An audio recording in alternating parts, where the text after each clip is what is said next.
البريد المصري بيقدم لك أفضل وأرخص تجربة شحن ممكن تستمتع بيها أو تخوض التجربة دي مع البريد المصري، بالمقارنة مع شركات كتيرة جدا للشحن.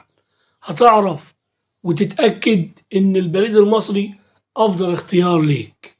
أولا لأن سعر الشحن بيبدأ من 30 جنيه، في حين إن شركة الشحن أقل مبلغ ممكن تشحن لك بيه هو 60 جنيه وأكتر من كده كمان.